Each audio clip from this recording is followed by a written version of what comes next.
যে পরিমাণ মাইর খাইছে এনসিপির নেতা কর্মীরা। গাইজ এখানে দেখুন তাদের কিভাবে গণধুলাই দেওয়া হচ্ছে এবং সর্বশেষ সার্জিস হাসনাতের কি হয় এবং এই সাধারণ জনগণ কেন কেঁপেছে।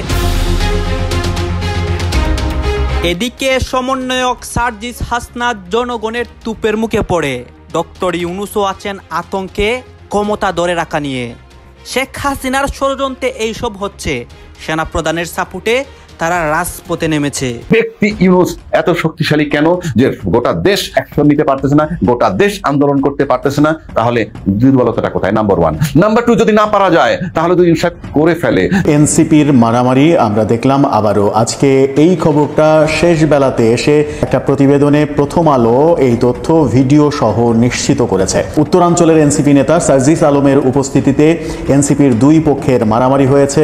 আওয়ামী লীগ বাংলাদেশের একটা বৃহৎ রাজনৈতিক দল। আওয়ামী লীগও হয়তো কোনো এক সময় ফিরে আসবে, আমি চাই বা না চাই সেটা তারা আসবে, তাদের এই সক্ষমতা আছে, ফিটনেস আছে। আওয়ামী লীগ পুনর্বাসনের কথা ওই তালে না, ওর চেয়ে বেশি করে বলেন। হাসনাত সার্জিস ওরা আগে ছাত্রলীগ আওয়ামী লীগ এগুলোর সাথে করতো। শেখ হাসিনাকে আম্মা ডাকছে, শেখ মুজিবকে বাপ ডাকছে। ওই লোকটা এখন এসে গণ অভ্যুত্থানে 2 দিন মিছিলে গেছে, সেই জন্য এখন এসে আবার নেতৃত্ব দিবে, এটা তো আমরা মানতে পারি না। বাংলাদেশ আওয়ামী লীগ রাজপথ থেকে উঠে আসা রাজনৈতিক দল। এই দলকে দমানোর ক্ষমতা বাংলাদেশের কোনো শক্তি নেই এবং কোনো রাজনৈতিক দল নেই। এই অবৈধ সরকার যেটা আছে, এই অবৈধ সরকারকে হটিয়ে আমাদের প্রধানমন্ত্রী দম নেবে। এই অবৈধ ইউনূস সরকারের এমন হাল করবে, পুরো একদম লেংটি পড়ে বলে নাচ বেড়ে বুলবুল। আর যখন শেখ হাসিনা ফিরবেন তখন তো এইগুলোকে একেবারে পশ্চাৎ দেশে লাথি মারতে মারতে বঙ্গোপসাগরে নিয়ে গিয়ে ফেলবে। অন্তর্বর্তীকালে সরকারকে চাপ দিছে, আর সেই চাপকে সামলাতে না পেরে এই চিন্ময় কৃষ্ণ দাসকে জামিন করে দেয়। ভাই রে, কি ট্রেইলারটা দেখাইলো পাকিস্তানের সেনাবাহিনী। মানে আমরা যতদূর জানি বা ক্যালকুলেশন বলছে যে ভারত পাকিস্তানের তুলনায় বেশ কয়েকগুণ সামরিক দিক থেকে শক্তিশালী, কিন্তু পাকিস্তানের কাছে আসলে তলে তলে কি আছে বা পাকিস্তানি সেনাদের মনোবল দেখলে মনে হয় যে ভারতের চেয়ে কয়েকগুণ শক্তিশালী। একদিকে ভারত পাকিস্তানের মধ্যে যুদ্ধ চলছে, আর এইদিকে বাংলাদেশের মধ্যে বিশাল একটি ঘটনা ঘটে যায় সার্জিস এবং হাসনাতের সাথে।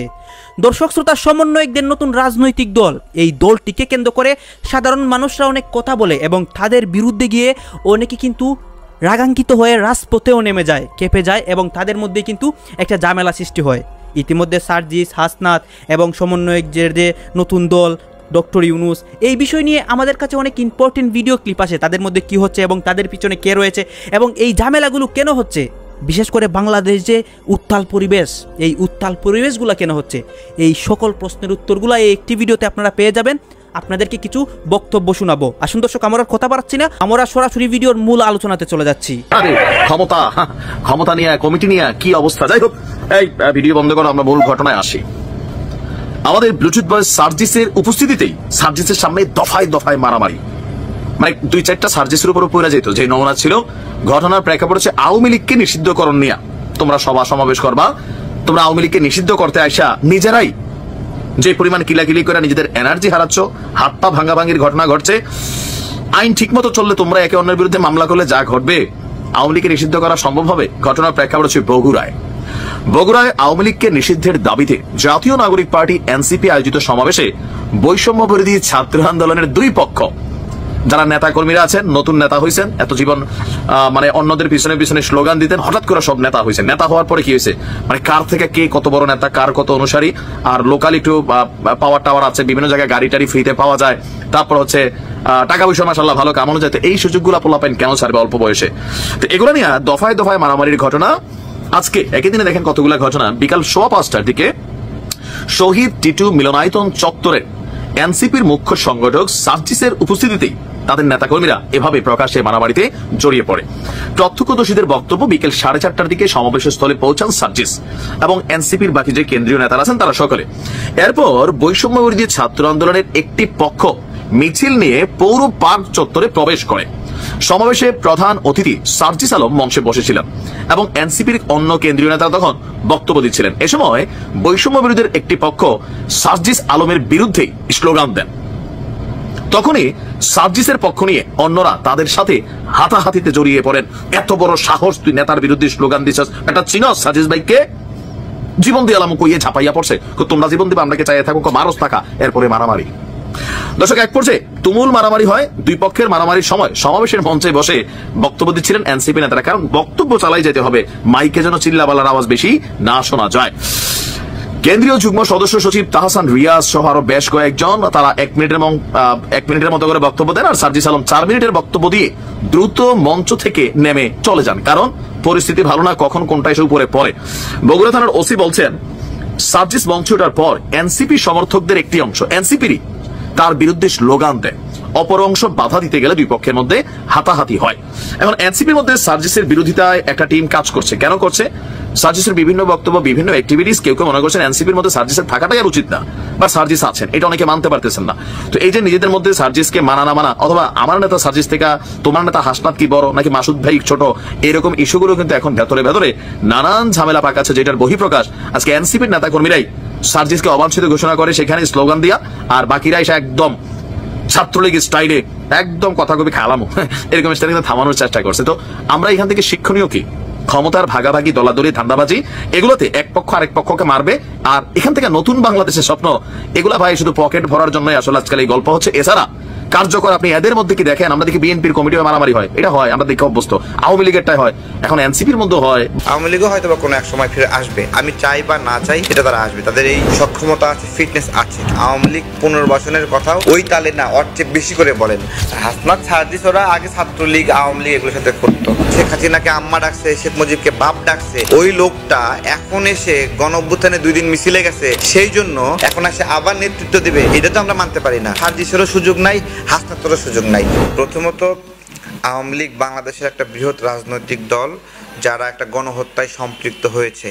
নগদে তাদেরকে এইভাবে রাজনীতিতে সম্পৃক্ত হওয়ার কোনো সুযোগ নাই, কারণ এখনও আমাদের আহত, নিহত, তাদের এই স্মৃতিগুলো আমাদের চোখের সামনে ঘুরছে। ভবিষ্যতে কি হবে এটা আমি জানি না, মানে তাদের যে বড় রাজনৈতিক স্টেক হোল্ডার, সে জায়গা থেকে ভবিষ্যতে আপনার হলো জামাত যেই রকম 1971 পরে রাজনীতিতে পুনরায় ফিরে আসছে, আওয়ামী লীগও হয়তো বা কোনো এক সময় ফিরে আসবে। আমি চাই বা না চাই এটা তারা আসবে, তাদের এই সক্ষমতা আছে, ফিটনেস আছে। কিন্তু এই সময়টাতে আওয়ামী লীগকে নিয়ে যা হচ্ছে এটা খুবই হতাশাজনক। আওয়ামী লীগের বিভিন্ন নেতাকর্মীরা বিভিন্ন জায়গায় কমিশনার ছিল, চেয়ারম্যান ছিল, মেম্বার ছিল, এরা এখন আওয়ামী লীগ দল বদলিয়ে এরা এনসিপিতে যোগ দেয়, বিএনপিতে যোগ দেয়, জামাতে যোগ দেয়, গিয়ে আবার এখানে নির্বাচিত হবে। আমাদের প্রশ্নটা কি আসলে? আমাদের প্রশ্ন, যেই লোকটা আওয়ামী লীগ করে ক্ষমতাশালী ছিল, এলাকার মানুষকে কষ্ট দিয়েছে, নিপীড়ন করেছে, জায়গা জমি দখল করেছে, সেই লোকটা এখন গণ অধিকারে যুক্ত হবে, এনসিপিতে যুক্ত হবে, যুক্ত হয়ে আবার মাতব্বরি করবে, আবার খবরদারি করবে, আর মুসলিম যারা ওখানে ছিল তারা আবার মুসলিম হয়ে থাকবে, তারা আবার ক্ষমতা থেকে দূরে থাকবে। এটা তো হতে পারে না। আমাদের অবজারভেশন এই জায়গায় যে আওয়ামী লীগ নিষিদ্ধের কথা যেই তালে বলছেন, আওয়ামী লীগ পুনর্বাসনের কথাও ওই তালে না, ওর চেয়ে বেশি করে বলেন। আওয়ামী লীগ যদি আওয়ামী লীগ হিসেবে রাজনীতি করে, এখানে রাজনীতির মাঠে থাকে, ওরা বের হতে পারবে না, বের হলেই দৌড়ানি খাবে। যেমন গতকাল সিদ্দিককে কট দেওয়া হলো, তো এই কট দেওয়াটা আওয়ামী লীগ পরিচয়ে কট দেওয়া সম্ভব, কিন্তু এই সিদ্দিক যখন এনসিপিতে গিয়ে যোগ দেবে তখন তো তাকে কট দিতে পারবেন না, তাই না? কারণ তখন সে এইরকম হবে, বিষয় হবে যে তৌবা পড়ছে, এখন তৌবা পড়ছে দেখে ওকে রাজনীতি করার সুযোগ দিতে হবে। জুলাই গণ অভ্যুত্থানে আওয়ামী লীগের অনেক লোক জুলাই গণ অভ্যুত্থানের সমর্থন করতেই পারে, ছাত্রলীগ থেকে আসা একটা ছেলে জুলাই গণ অভ্যুত্থানের সমর্থন করতেই পারে, কিন্তু ও গত 15 বছর ধরে আওয়ামী লীগ ছাত্রলীগের সাথে সম্পৃক্ত ছিল, এখন আইসা জুলাই গণ অভ্যুত্থানে অংশ নিয়েছে, এই অজুহাতে সে আবার এখানে সামাজিকভাবে নেতৃত্ব দিবে, হ্যাঁ, আবার সে জনপ্রতিনিধি হবে, এইটার সুযোগ নাই। যারা আওয়ামী লীগ থেকে সুবিধা নিয়েছে, যারা জুলাই গণ অভ্যুত্থানে অংশ নিলেও ভালো করে বোঝেন, কিন্তু তাদেরকে রাজনৈতিকভাবে এখানে ফ্রেমে আমাদের সামনে এসে আমাদের সঙ্গে চ্যালেঞ্জ করবে, বিট করবে, ওই সুযোগটা নাই। বাইরে কি ট্রেইলারটা দেখাইলো পাকিস্তানের সেনাবাহিনী, মানে আমরা যতদূর জানি বা ক্যালকুলেশন বলছে যে ভারত পাকিস্তানের তুলনায় বেশ কয়েকগুণ সামরিক দিক থেকে শক্তিশালী। আপনি যদি একদম মানে ক্যালকুলেশন করে দেখেন, একদম 1, 1, 2, 3 এরকম করে, তাহলে পাকিস্তানের তুলনায় ভারতের সেনাবাহিনী 5 গুণ। সামরিক ইকুইপমেন্ট, যুদ্ধজাহাজ, যুদ্ধ বিমান, পারমাণবিক সাবমেরিন, এর পাশাপাশি আপনি রণতরী, বিমানবাহী রণতরী, এগুলো হিসাব করলে পাকিস্তানের অনেকটা ধারে কাছেই নেই। কিন্তু পাকিস্তানের কাছে আসলে তলে তলে কি আছে, বা পাকিস্তানি সেনাদের মনোবল দেখলে মনে হয় যে ভারতের চেয়ে কয়েকগুণ শক্তিশালী। একের পর এক ধাসু টাইপের অ্যাকশন দেখিয়ে দিয়েছে জাস্ট গত 24 আওয়ার্সে। আমরা একটু আগে নিউজটা দিয়েছিলাম যে ভারতের অত্যাধুনিক প্রযুক্তির রাফাল যুদ্ধ বিমানকে পাকিস্তানি সেনারা আকাশ থেকে ধাওয়া করেছে। এরপরে খবর আসলো আস্ত চেকপোস্ট ভারতের গড়িয়ে দিয়েছে পাকিস্তানি সেনারা, এবং কি এ নিয়ে উত্তেজনা ছড়িয়ে পড়েছে। ভারতের জনগণের মধ্যে ক্ষোভ যে আমাদের সেনাবাহিনী কি ফিল্মের মধ্যে শুধুমাত্র হিরোইজম ধারণ করে, প্র্যাকটিক্যালি তারা কি করে নাকি শুধু বাংলাদেশের সাথে সীমান্তে পারে? দর্শক, পাল্টা হামলায় ভারতের একটি চেকপোস্ট গড়িয়ে দিয়েছে পাকিস্তান। কিয়ানি এবং মোগুল সেক্টরে গুলি বিনিময় হয়েছিল, এর জবাব দিয়েছে ইসলামাবাদ। পাকিস্তানের গণমাধ্যম জিও নিউজের এক প্রতিবেদনে বলা হয়েছে যে ভারতের সীমান্ত আগ্রাসনের কঠোর জবাব দিয়েছে পাকিস্তান। বিনা উস্কানিতে নিয়ন্ত্রণ রেখায় গুলি বর্ষণ শুরু করে ভারত। আর এই ভারতের গুলি বর্ষণের যে সীমান্তগুলো সেটা হচ্ছে কিয়ানি এবং মঙ্গুল সেক্টর, যেখানে হালকা অস্ত্র ব্যবহার করেছিল ভারত। তবে পাকিস্তানি সেনাবাহিনী শক্তভাবে পাল্টা জবাব দেয় এবং ভারতীয় বাহিনীকে উপযুক্তভাবে মোকাবেলা করে। প্রতিবেদনটি বলছে যে পাকিস্তান সেনাবাহিনীর কার্যকর প্রতিক্রিয়ায় শত্রুপক্ষের একাধিক চেকপোস্ট ধ্বংস হয়ে গেছে। তবে মজার বিষয় হচ্ছে এই নিয়ে ভারতের গণমাধ্যম কোনো প্রতিবেদন করেনি। এখন কেন? দেখেন, যখন কোনো যুদ্ধ চলমান থাকে দুই দেশের মধ্যে, আপনি যেমন ধরেন ইসরায়েল এবং ফিলিস্তিন বা লেবানন যুদ্ধেও নেতানিয়াহু বা ইসরায়েল সরকারের একটা নির্দেশনা থাকে গণমাধ্যমগুলোর উপর, কেন ওই নিউজ প্রকাশ করবে না যেটাতে জনগণ আমাদের প্রতি বিগড়াই যাবে, সরকারের প্রতি বিগড়াই যাবে, অথবা সেনাবাহিনীর প্রতি আস্থা হারাবে। শত্রু দেশ এটা নিয়ে আনন্দ করবে, মিত্র শক্তিরা মনে করবে আমরা পোতাই গেছি, সো মাইর খাবো কিন্তু আওয়াজ হবে না আর কান্না করতে হবে। এরকম চিল্লান দেওয়া যায় তো না, বিষয়টা এরকম হয়ে গেল। আমি একটু আশ্চর্য হচ্ছি আর কি, যে জায়গাতে যে মনোবল, এই মনোবলের ইস্যুটাতে ভারতের সিনেমা দেখলে মনে হয় যারে বাবারে বাবা, কিসের আমেরিকা, কিসের জার্মানি, কিসের রাশিয়া, ভারতীয় সেনা অফিসার, কমান্ডো অফিসাররা কোন লেভেলে খেলে আমরা বিভিন্ন সময় শুনছি। কিন্তু এই গত 6 দিনে যতগুলো জায়গায় পাকিস্তান ভারতের মধ্যে পাল্টাপাল্টি হামলা হয়েছে, গুলি বিনিময় হয়েছে, প্রতি ধাপেই পাকিস্তান 2 ধাপ এখনো আগানো। এখন এই খবর ভারতের গণমাধ্যমে প্রকাশ হইলে ভারতের জনগণ মোদিরে চুম্মা আদর করবে আর কি, বিষয়টা সম্ভবত এরকম। এনসিপির মারামারি আমরা দেখলাম আবারও আজকে। এই খবরটা শেষ বেলাতে এসে বেশ চাঞ্চল্যের সৃষ্টি করেছে। এই ভিডিও যখন করছি তার ঘণ্টাখানেক আগে একটা প্রতিবেদনে প্রথম আলো এই তথ্য ভিডিও সহ নিশ্চিত করেছে। উত্তরাঞ্চলের এনসিপি নেতা সার্জিস আলমের উপস্থিতিতে এনসিপির 2 পক্ষের মারামারি হয়েছে বগুড়াতে। সার্জিস আলম বক্তব্য সংক্ষিপ্ত করে সেখান থেকে চলে এসেছেন, এমন তথ্য পাওয়া যাচ্ছে। কি হলো বগুড়াতে, সাথে আরো 2টো বড় খবর রয়েছে, সেই আলোচনাই করবো এই ভিডিওতে। আজকে বগুড়াতে এনসিপির বগুড়া জেলা শাখার উদ্যোগে বিক্ষোভ সমাবেশ, বিক্ষোভ মিছিলের আয়োজন করা হয়েছিল। তার বিক্ষোভের ইস্যু হচ্ছে আওয়ামী লীগকে নিষিদ্ধ করা, শেখ হাসিনার বিচার করা। আওয়ামী লীগকে নিষিদ্ধ করা সেই বিক্ষোভ সমাবেশে খুব বেশি মানুষের অংশগ্রহণ দেখা যায়নি। মঞ্চে যখন নেতারা বক্তব্য দিচ্ছেন তখন সামনে 150-200 মানুষ সর্বোচ্চ দেখা গেছে বগুড়ার সেই সমাবেশে।